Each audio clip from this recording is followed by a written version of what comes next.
And today, Larry Fink clarified that today's rally is beyond just a Bitcoin spot ETF rumor. It's a lot more than that. So let's listen in on what Larry Fink had to say.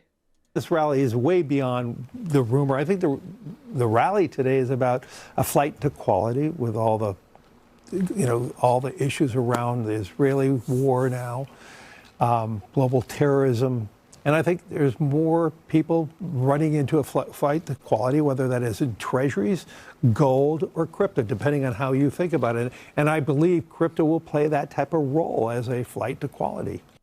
Flight to quality. Flight to quality. Basically, Larry Fink is like, yeah, the best there is crypto. Flight to quality, that came out of his mouth. Despite the fact today, Bitcoin pumped up, came back down. It was false rumors. Larry Fink is like, who cares? It's the best that we have, right? And I agree. Flight to quality. People are recognizing that you can't trust the government. You can't trust the banks. You can't trust the central banks like the Federal Reserve because they're not looking out for you. They are looking out for themselves. They're really not looking out for your best interest. They're certainly not preserving your buying power because that is decreasing year over year with inflation, right? So you got to watch out for yourself. And the flight, I forgot what he said. Was it flight to? This rally is way beyond the rumor. I think the rally today is about a flight to quality. Flight to quality. Okay, so flight to quality. If you want to improve the quality of your life, the quality of your bank account, you go with Bitcoin. Okay, that's what he's saying. Now, he's not the only one, of course. Cathy Wood says it's just Gary Gensler standing in the way. It's the SEC. I think we all know that. Cathy Wood is very bullish on Bitcoin. Expects Bitcoin to be at $1.5 million by 2030. Okay, that's the next cycle. Not this cycle, next cycle. That's how bullish she is on Bitcoin and crypto overall. And ARK Invest does have a pending spot Bitcoin ETF. The last deadline is in January. So we have some time for that. But there's another expiration that's coming up. I believe in October. It may be soon. I'm not sure if this guy actually used leverage or not, but this morning it was close to $100 million of shorts and longs liquidated, and it could be more even now. That was just this morning. But this guy spent $613,000 to buy wrapped Bitcoin and then sold it for $563,970 after it's confirmed it was fake news and lost $49K in 10 minutes. Not good. But here's the thing. Had they not sold, they probably would be down less because Bitcoin, right, continued to go back up.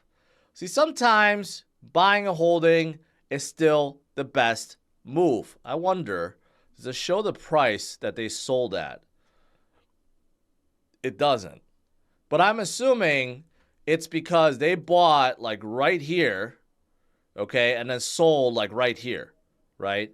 So had they held, it would be a little bit higher. And if we continue to rally, then it would definitely be higher, and then they would be in the green. But unfortunately, they decided to panic, decided to outsmart the market, and they lost 50,000 in 10 minutes. We all been there, right? Actually, I don't know if we all been there, but I have been liquidated for more than 49,000 in one swoop before. It was no good. I'm telling you, leverage is a drug, okay? And it's addictive. And eventually it gets you, you know. You may feel that high for a little bit when you win a few times. Then you get greedier and greedier and greedier until you overdose and you get liquidated. That's what leverage does. So don't play with leverage.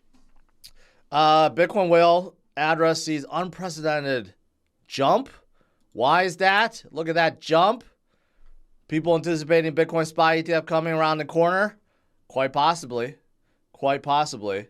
Okay. And this is 100 to 1,000 Bitcoin. These are whales. Whales. Okay. So, but outside of whales, long-term holders buy 1.35 billion of Bitcoin. That's through DCA, through cost average, dollar cost average. That's what retail investors need to do. Very little people can just dish out 28,000 for a single Bitcoin, but what you can do is dish out maybe $100 a week or $100 a couple weeks, right? And it starts adding up over time, right? 1.35 billion is quite a lot, quite a lot. And because of today's pump, we're above a certain resistance level, the 200-day, 21-week. These are all good. But regardless, Bitcoin was going to do that anyways. And here's something else that's quite interesting. Look at the arrows if you can. Let me remove this. Strangely enough, around this time, every single cycle, you see some old coins on the move.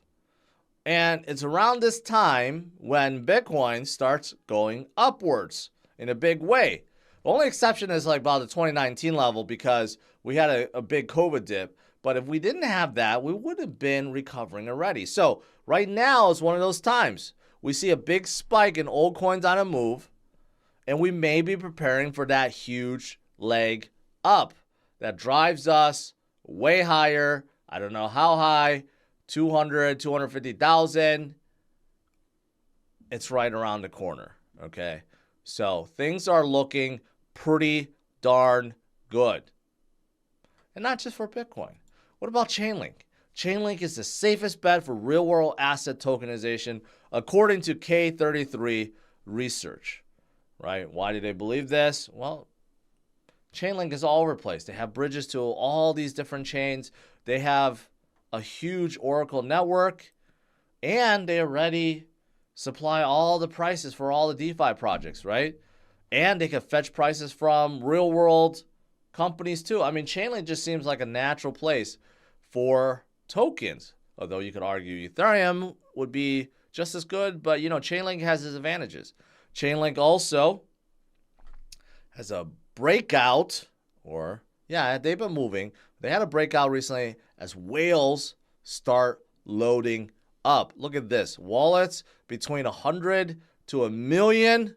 Link added another 5.12 million, right? The whales are loading up on Chainlink. What do they know that we don't?